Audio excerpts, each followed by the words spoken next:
మిత్రులందరికీ నమస్కారం. రేడియో రాంబాబు ఛానల్కి స్వాగతం. 1966 జనవరి 13 విడుదలైంది శ్రీకృష్ణ పాండవీయం. 2026లో 60 సంవత్సరాలు పూర్తి చేసుకుంది ఈ సినిమా.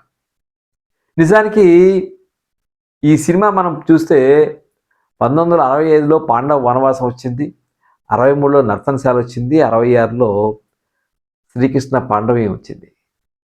నర్తనశాలలో ఎన్టీఆర్ అర్జునుడి పాత్ర, బృహన్ల పాత్ర పోషిస్తే, పాండవ వనవాసంలో భీమసేనుడి పాత్ర పోషిస్తే, శ్రీకృష్ణ పాండవీయంలో అటు శ్రీకృష్ణుడు ఇటు సుయోధనుడు, ఆయన దుర్యోధనుడు అనరు, సుయోధనుడు, ఈ రెండు పాత్రలు పోషించారు. అంటే మళ్ళీ మనం 77లో దానవీర సూరకర్ణ చిత్రంలో సరే అందులో ఆయన శ్రీకృష్ణుడు, సుయోధనుడు, కర్ణ ఈ మూడు పాత్రలు పోషించారు. అంటే సుయోధన పాత్ర నాకు అనిపించింది ఏమిటంటే, ఆయన తను ఏవైతే ఆ పాత్ర ద్వారా చెప్పాలి అనుకున్నారో అవన్నిటినీ మరింత స్పష్టంగా దానవీర సూర్యకర్ణ చిత్రం ద్వారా చెప్పించారు. శ్రీకృష్ణ పాండవీయం చిత్రంలో కూడా సుయోధన పాత్రలో కొన్ని ప్రశ్నలు ఆయన ఏమనిస్తారు, ముఖ్యంగా రాజ్యాధికారం గురించి, దాయాదుల మధ్య పోరు గురించి కొన్ని అంశాలు లేవనెత్తారు. పాండవ వనవాసం అందులో భీముడి పాత్ర పోషించారు, అందులో ఎస్వీఆర్ ఏమో దుర్యోధనుడి పాత్ర పోషించారు. అక్కడ పాండవ వనవాసం చిత్రంలో రెండు పాత్రల మధ్య ఒక సంఘర్షణ కనిపిస్తుంది. అందుకే పాండవ వనవాసం బాగుందా, శ్రీకృష్ణ పాండవీయం బాగుందా అని చెప్పాలంటే ప్రజలు పాండవ వనవాసంకే ఓటేశారు. ఎందుకంటే అది 24 కేంద్రాల్లో సద్దినోత్సవం జరుపుకుంది, 175 రోజులు కూడా ఆడింది. శ్రీకృష్ణ పాండవీయం మాత్రం 9 కేంద్రాల్లో 100 రోజులు జరుపుకుంది. అయితే ఈ చిత్రం ప్రత్యేకత మనం చూసినట్లయితే, ఒకటి సుయోధన పాత్రకు ఎన్టీఆర్ ఒక విధమైన ఒక బాడీ లాంగ్వేజ్ తీసుకొచ్చారు. దాంతోపాటుగా వాచకంలో కొంత మార్పు చేశారు, నడకలో వాటిల్లో కూడా ఎంతో మార్పులు కనిపిస్తాయి. అది ఒక ధీరోదాత్త లక్షణాన్ని ఆయన సుయోధన పాత్రకు తీసుకొచ్చారు. ఇంకోటి ఏమిటంటే, పాండవ వనవాసం దర్శకులేమో కమలాకర్ కామేశ్వరరావు గారు. ఈ సినిమాకి ఎన్టీఆర్ దర్శకత్వం వహించారు. అంతకుముందు ఆయన సీతారామ కళ్యాణం అలాగే గులేబ కావాలి కదా, ఈ రెండు సినిమాలకి దర్శకత్వం వహించినా పేరు వేసుకోలేదు. ఈ పేరు వేసుకోవడం ఈ సినిమా కూడా ఇష్టం లేదు దర్శకుడి పేరుగా. అయితే అప్పటి south India film directors association ప్రెసిడెంట్గా ఉన్నటువంటి దర్శకులు పుల్లయ్య గారు మాత్రం పట్టుబట్టారట, మీరు దర్శకత్వ బాధ్యతలు చేస్తూ పేరు వేసుకోకపోవటం అనేది ఆ దర్శకత్వ బాధ్యతను అవమానించడమే, మీరు కంపల్సరిగా పేరు వేసుకోవాలన్న తర్వాత ఎవరిని నొప్పించడం ఇష్టం లేక ఎన్టీఆర్ తన పేరు దర్శకుడిగా వేసుకున్నారు. అలాగే ఆయన గురువుగా భావించేటువంటి కేవీ రెడ్డి గారు స్క్రీన్ ప్లే అంటే ఎన్టీఆర్ దాన్ని తెలుగు భాష మీద ఉన్నటువంటి అభిమానంతో చిత్రానువాదంగా వేసుకున్నారు. చిత్రానువాదం దర్శకుడు అని చెప్పి ఆయన వేసుకున్నారు. నిజానికి ఆయన కమలాకర్ కామేశ్వరరావు దర్శకత్వంలో ఎక్కువ పౌరాణిక చిత్రాల్లో చేశారు ఎన్టీఆర్. కానీ ఆయన ఫాలో అయ్యేది మాత్రం కేవీ రెడ్డి స్కూల్ అని అనిపిస్తుంది. ప్రొడక్షన్ వాల్యూస్ కావచ్చు, షార్ట్ డివిజన్ కావచ్చు, అలాగే కథాంశాన్ని తీసుకోవటం కావచ్చు, ఎక్కడా కూడా వేస్ట్ సన్నివేశం లేకుండా, వృధా సన్నివేశం లేకుండా జాగ్రత్త పడతారు. కమలాకర్ కామేశ్వరరావు గారు అలాగే కేవీ రెడ్డి గారు ఇద్దరు ఇంచుమించుగా, కేవీ రెడ్డి గారు కొంచెం సీనియరు, ఈయన పూర్తిగా అసిస్టెంట్ కాదు, కానీ కేవీ రెడ్డి గారి దగ్గర అసోసియేట్గా పనిచేసిన వారు కమలాకర్ కామేశ్వరరావు గారు. నాకు అనిపిస్తుంది అంటే పాండవ వనవాసం, శ్రీకృష్ణ పాండవీయం సినిమాల్లో ఏది బాగుంటుందని చెప్పాలంటే, ప్రొడక్షన్ వాల్యూస్ మాత్రం మనం తప్పకుండా శ్రీకృష్ణ పాండవీయాన్ని పేర్కొనాల్సి ఉంటుంది. ఒక కాన్ఫ్లిక్టు, ఒక మెలో డ్రామా అదంతా మనకి పాండవ వనవాసంలో కనిపిస్తుంది.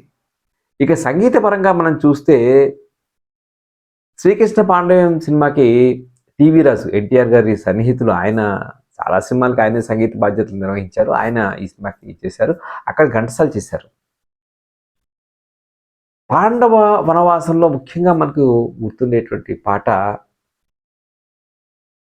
భీమసేనుడు ద్రౌపది మధ్య వచ్చేటువంటి డ్యూయెట్ ఉంది కదా, హిమగిరి సొగసులి అనేటువంటి పాట. ఆ పాట అప్పుడు చక్రపాణి గారు ఎన్టీ రామారావు సావిత్రి సినిమాలు నటిస్తుంటే మీరు డ్యూయెట్ పెట్టకపోతే ఎట్లా అని అన్నారని, దాని ఆధారంగానే నిర్మాత దర్శకులు పాటని పెట్టారని చెప్తారు. అలాగే దేవా దీనబాంధవ అనేటువంటి పాట చాలా బాగుంటుంది. అదే మనం శ్రీకృష్ణ పాండవ్యం చిత్రంలో చూస్తే చాంగురే బంగారు రాజు అనేటువంటి ఒక పాట ఉంటుంది. అది హిడింబి అలాగే భీమసేనుడి మధ్య వచ్చిన డ్యూయెట్. దాంతోపాటుగా ప్రియురాల సిగ్గేల్ అనేటువంటి పాట శ్రీకృష్ణుడు రుక్మిణి అంటే ఎన్టీఆర్ కేఆర్ విజయ మొదటిసారిగా కేఆర్ విజయ తెలుగు సినిమాలో నటించారు, అది కూడా చెప్పాలి. దాంతోపాటుగా ఇంకొక పాట మత్తు వదలరా నిద్ర మత్తు వదలరా అనేటువంటి ఒక పర్సనాలిటీ డెవలప్మెంట్ సాంగ్ గుర్తుంది కదా.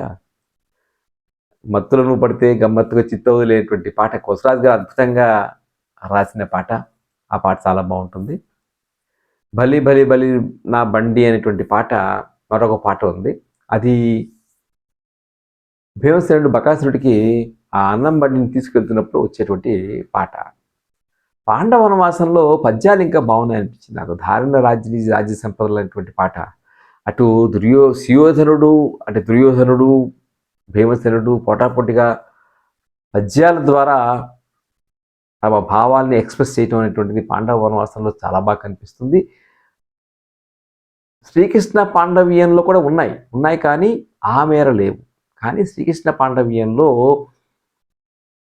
మరి ఎక్కడైతే ఈ నర్తనశాల సినిమాకి ఇంటర్నేషనల్ స్థాయిలో కళా దర్శకుడి అవార్డు పొందినటువంటి టీవీఎస్ శర్మ గారు ఈ సినిమాకి మయసభ అలాగే కురుక్షేత్రం దర్బారు, రాజసూయం దర్బారు ఇవన్నీ కూడా అద్భుతంగా ఆయన తీర్చిదిద్దారు. ముఖ్యంగా ఎన్టీఆర్కి మీరు చూస్తే దుర్యోధన్గా ఆయన కనుబొమ్మలు చాలా పైకి లేచి ఉంటాయి. దాంతోపాటుగా ఆయన పెట్టిన నాగతిలక ఉంటారు, బొట్టు కూడా గమ్మత్తుగా ఉంటుంది.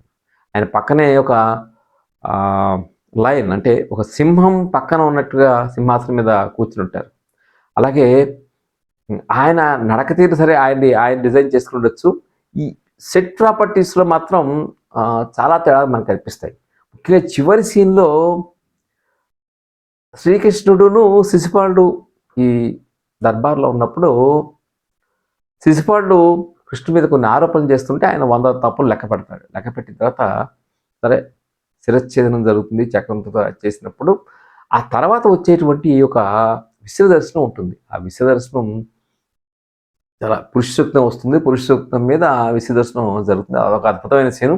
అసలు ముందర మనం చూడటమే ఆ శిశుపాలుడు ఎక్కడో ఉంటాడు, శ్రీకృష్ణుడు ఒక ఉన్నత ఆశ్రమం మీద ఉంటాడు. అది మనకు అద్భుతంగా తెర మీద కనిపిస్తుంది.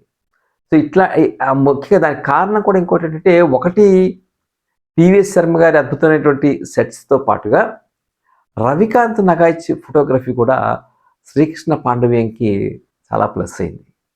ఇంకొక విషయం, పాండవ వనవాసంకి రచన చేసింది సముద్రాలే, సీదర సముద్రాలు. అలాగే శ్రీకృష్ణ పాండవ్యం సినిమా కూడా సముద్రాలే ఆయన రచన చేశారు. మరొక పాట అద్భుతమైన పాట మయసభలో స్వాగతం సుస్వాగతం అనేటువంటి కురు సార్వభౌములకు స్వాగతం అనేటువంటి పాట అద్భుతంగా ఉంటుంది, చాలా బాగుంటుంది. అది నారాయణ గారు రాశారు ఆ పాట. మత్తు వదలరా నిద్ర మత్తు వదలరా పాటనేమో కొసరాజు రాశారు. ఆ పాటలో కూడా ఒక అద్భుతమైనటువంటి ఒక కొరియోగ్రఫీ కావచ్చు, లేకపోతే ఆ పాటలో మయసభ అందాన్ని అద్భుతంగా చూపించడం అవన్నీ మనం చూస్తాం. శ్రీకృష్ణ పాండవ్యం ఆ విధంగా ఒక రిచ్నెస్కి, అదేవిధంగా ఆయన ప్రత్యేకంగా సుయోధనుడి సంభాషణలు అన్నీ కూడా మయసభకు వచ్చినప్పుడు ఒక మోనోలాగ్ ఉంటుంది. ఆ మోనోలాగ్ని చాలా సంస్కృత సమాసభూయిష్టంగా రాయించారు ఎన్టీఆర్ గారు. సో ఆ డైలాగ్స్ ఆయన చెప్పే పద్ధతి చాలా బాగుంటుంది. బట్ నాకు అనిపించింది ఏంటంటే, ఇక్కడ ఈ అతిశయము అహంకారం దర్పం చూపించే క్రమంలో కొంత నాటకీయత ఎక్కువైంది, కొంత ఆర్టిఫిషియాలిటీ ఎక్కువైంది అనిపించింది. అదే ఆయన పాండవ వనవాసంలో భీముడి పాత్ర వేసినప్పుడు ఒక రోషం, ఆవేశం, కోపం అన్నీ కూడా అద్భుతంగా ఆయన బాడీ లాంగ్వేజ్కి బాగా సెట్ అయ్యాయి. ఇందులో నడక కూడా కొంచెం ఆయనది కాస్త కృతకంగా కనిపిస్తుంది. అదే మీరు పాండవ వనవాసంలో శ్రీకృష్ణుడిగా కాంతారావు వేస్తారు. ఇక్కడ ఎన్టీఆర్ వేశారు. ఎన్టీఆర్ని అద్భుతంగా మళ్ళీ ఆ శ్రీకృష్ణ పాత్రలో మనం చూడొచ్చు. ముఖ్యంగా ఆయనకిను కుంతి అంటే యశ్వరలక్ష్మి వేశారు. ఆయనకి కుంతికి ఉన్నటువంటి సంభాషణలు కావచ్చు, అలాగే జరాసంధుడి దగ్గర జరిగే సంభాషణలు కావచ్చు, చివరిగా మయసభలో జరిగేటువంటి సంభాషణలు కావచ్చు, వీటన్నిటినీ అద్భుతంగా కృష్ణుడిగా ఆయన పోషిస్తారు. అంటే బ్లాక్ అండ్ వైట్స్ తర్వాత మళ్ళీ శ్రీకృష్ణ అవతారం 1967లో వచ్చింది. ఈ 66లో వచ్చేటువంటి శ్రీకృష్ణ పాండవీయం, 67లో వచ్చేటువంటి కృష్ణావతారం, ఈ రెండు సినిమాల్లో శ్రీకృష్ణ పాత్రను అద్భుతంగా పోషించారు ఎన్టీఆర్ అని చెప్పి అనిపిస్తుంది. ఇందులో ఇంకొక గమ్మత్తు వాళ్ళు ఏం చేశారంటే, కథ మనకి లక్క ఇల్లు దహనంతో మొదలై చివరికి మయసభలో శిశుపాలుడి శిరచ్ఛేదనంతో ముగుస్తుంది. ఈ మధ్యలో భీమసేనుడుగా హిడింబాసురుడు ఒక ఫైట్ ఉంటుంది. అలాగే బకాసురుడికిను భీమసేనుడికి ఒక ఫైట్ ఉంటుంది. తర్వాత జరాసంధుడికి భీమసేనుడికి ఒక ఫైట్ ఉంటుంది. తర్వాత భాగవత ఘట్టం అనేటువంటి రుక్మిణి కళ్యాణం కూడా ఇందులో చూపించారు. సో శ్రీకృష్ణుడు రుక్మిణిని పరిణయం అనేటువంటి దాంట్లో తను ఒక రథం మీద తీసుకువెళ్ళడం, ఇవన్నీ ఆ ఎపిసోడ్ అంతా కూడా ఉంటుంది. అయితే నాకు ఇక్కడ అనిపించింది ఏంటంటే, ఈ సత్యనారాయణ సినిమాలో రుక్మిగా నటించారు. భీమసేనుడిగా అందరూ కూడా ప్రతి సినిమాలో కూడా ఒక పర్సనాలిటీ ఉన్న వ్యక్తిని పెట్టాలని అనుకుంటారు. మనకి నత్తన్ శాన్లో కూడా భీమసేనుడిగా ఆయన పహిల్వాన్ దండమూటి రాజగోపాలరావు గారు నటిస్తారు. అదే పాండవ వనవాసంలో ఎన్టీఆర్ఏ భీమసేనుడిగా అద్భుతంగా పోషిస్తారు. మళ్ళీ ఈ సినిమాకి వచ్చేటప్పటికి శ్రీకృష్ణ పాండవీయంలో కన్నడ నటుడు ఉదయ్ కుమార్ని ఆ పాత్రను అడిగారు. ఆ పాత్ర ఆయన పోషించారు. అంటే ఒక మంచి ఎక్స్ప్రెషన్ పలకాలి కదా ఫేస్లో. ఆ ఫేస్లో ఉదయ్ కుమార్ మొహంలో అంత ఎక్స్ప్రెషన్ మనకు కనపడదు. రుక్మికి ఇచ్చినటువంటి ఆ సత్యనారాయణ పాత్రను కనుక భీముడి పాత్రలో కనుక వేయించేసి దానికి తగ్గట్టుగా కొంచెం ఏ విధంగా పాండవ వనవాసంలో ఎన్టీఆర్ ఆహార్యాన్ని అంటే బాడీ లాంగ్వేజ్తో పాటు తన బాడీని కూడా మార్చుకున్నారు, ఆ విధంగా సత్యనారాయణ కనుక ఈ సినిమాలో భీమసేనుడి పాత్ర వేసి దానికి తగ్గట్టుగా బాడీ లాంగ్వేజ్ ఆహారాన్ని మార్చుకుంటే ఇంకా నా ఉద్దేశం శ్రీకృష్ణ పాండవి ఇంకా ఇంకొక లెవెల్కి వెళ్ళేది అనిపించింది. ఎందుకంటే భీముడికి ఆల్మోస్ట్ అటు బకాసురుడు, హిడింబాసురుడు, జరాసంధుడు ముగ్గురుతోటి ఫైట్ చేస్తాడు. లక్క ఇల్లు దహనంలో కూడా భీమసేనుడు కాపలా ఉంటాడు. సో ఇలాంటి సన్నివేశాల్లో ఒక భీముడిగా ఒక మంచి తెలుగునట్టు సత్యనారాయణే చాలా యాప్ట్గా ఉండేవాడు. ఆయన ఉంటే బాగుంటుందని అనిపించింది. అది కాకుండా మిగిలిన విషయాలు మనం చూసినట్లయితే ఈ ఈ ఈ సినిమాకి సంబంధించి పాటలు ఒకటి బాగున్నాయి. పద్యాలు పాటలు ఒక అద్భుతంగా ఉన్నాయి. మనకి మహేశ్వర సీను ఇవన్నీ బాగున్నాయి. దుర్యోధనుడికి అంటే సుయోధనుడికి సమవచ్చిగా భీముడు ఎక్కడ కూడా కనిపించకపోవటం కొంచెం లోటేమో అని చెప్పి అనిపించింది. ఏమైనా 1966 జనవరి 13 వచ్చేటువంటి ఈ సంక్రాంతి సినిమా అప్పుడు 2 సినిమాల నుంచి పోటీ ఎదుర్కొంది. ఒకటేమో 1966 జనవరి 7న విడుదలైనటువంటి జమీందారు, రెండోదేమో జనవరి 14 విడుదలైనటువంటి మొనగాళ్లకు మొనగాళ్ళు.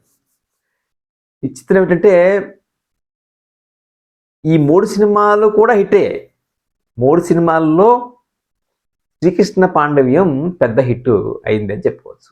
ఆ తర్వాత మళ్ళీ ఆ సినిమాని చాలాసార్లు 86లో ముఖ్యంగా ఒక 20 ప్రింట్లతో రిలీజ్ చేసినప్పుడు దాదాపు చాలా చోట్ల ఒక 50 రోజుల వరకు ఆడింది.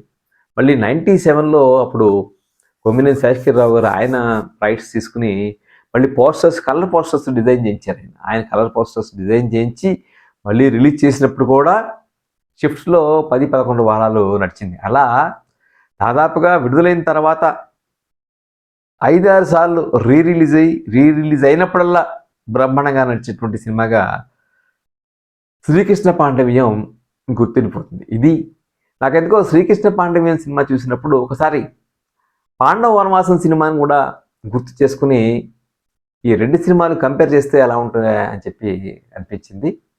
సో అలా చూసినప్పుడు ఎన్టీఆర్ అభిమానులకి డెఫినెట్గా శ్రీకృష్ణ పాండవ్యం నచ్చుతుంది. పౌరాణిక చిత్రాల అభిమానులకేమో పాండవ వనవాసం నచ్చుతుందని చెప్పి నేను అనుకుంటాను. ఇది Srikrishna Pandaviyam.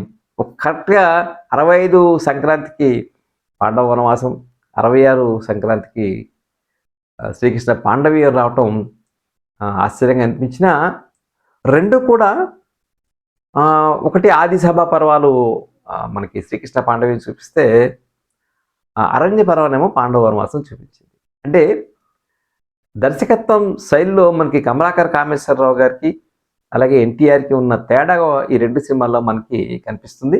But production values మాత్రం తప్పకుండా శ్రీకృష్ణ పాండవ్యం సినిమాకి ఎక్కువ ఉన్నాయని చెప్పి చెప్పుకోక తప్పదు. ఇది 60 ఏళ్ల శ్రీకృష్ణ పాండవీయం పాండవ వనవాసంతో పోల్చి చూస్తే ఎలా ఉంటుంది అనేటువంటి అంశంతో పాటు సినిమా విశేషాలు కూడా మీకు చెప్పే ప్రయత్నం చేశాను. ఈ వీడియో మీకు నచ్చితే లైక్ చేయండి, షేర్ చేయండి. తప్పకుండా కామెంట్స్లో మీకు ఏమైనా ఇంకా అదనంగా తెలిసి చెప్పండి. రేడియో రాంబాబు ఛానల్కి సబ్స్క్రైబ్ చేయడం మర్చిపోకండి. నమస్తే.